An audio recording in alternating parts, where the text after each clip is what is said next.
అతగాడు ప్రార్థనాపరుడు. 3 రాజులు ఏకమై వచ్చారు.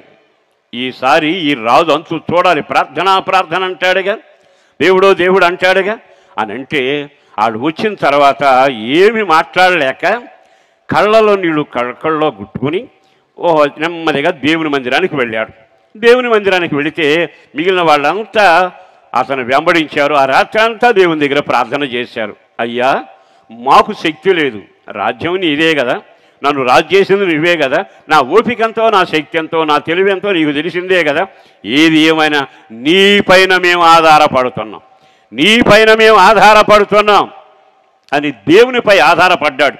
రాజులో మిగతా అంటాడు పిరిగివాడు, యుద్ధానికి వచ్చే సిద్ధపాటు లేదు, సైన్యాన్ని సిద్ధపరచాలా, రథాలు ఎక్క చూసుకోవాలా అని అనుకుంటూనే ఉన్నారు.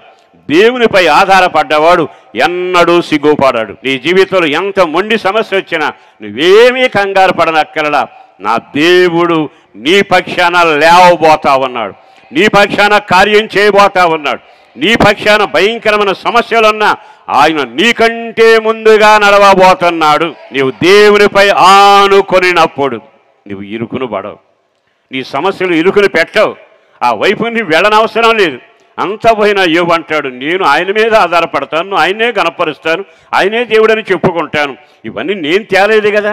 నీ వ్యక్తిగత జీవితంలో నేను దేవునిపై ఎంత ఆధారపడుతున్నాను. చాలాసార్లు మనం దేవునిపై ఆధారపడకుండా మనం వ్యక్తిగత నిర్ణయాలు చేసి ఇరుకును పడుతూనే ఉంటాం.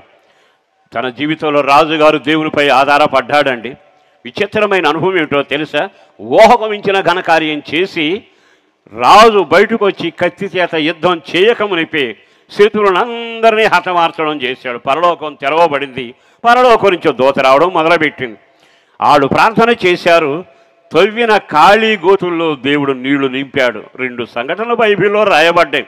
ఈరోజు సవాలుగా సందేశంగా చెప్పగలిగిన మాట, ప్రభువును నమ్మిన సహోదరులారా, మీ ఇల్లు ఇరుకున పడకూడదు, మీ పిల్లలు ఇరుకున పడకూడదు, మీ వ్యాపారం ఇరుకున పడకూడదు, మీ ఆత్మీయత ఇరుకున పడకూడదు, మీ భక్తి జీవితం ఇరుకున పడకుండానట్లుగా నా యేసు అనే కొండ మీద ఆధారపడుదురగాక, నా యేసు అనే బండ మీద కాళ్ళు మోపుదురగాక. ఆయనపై ఆధారపడి నీవు అడుగులు వేయగలిగితే నా దేవుడు ఉన్నతమైన కార్యాలు జరిగించగలిగిన వాడు.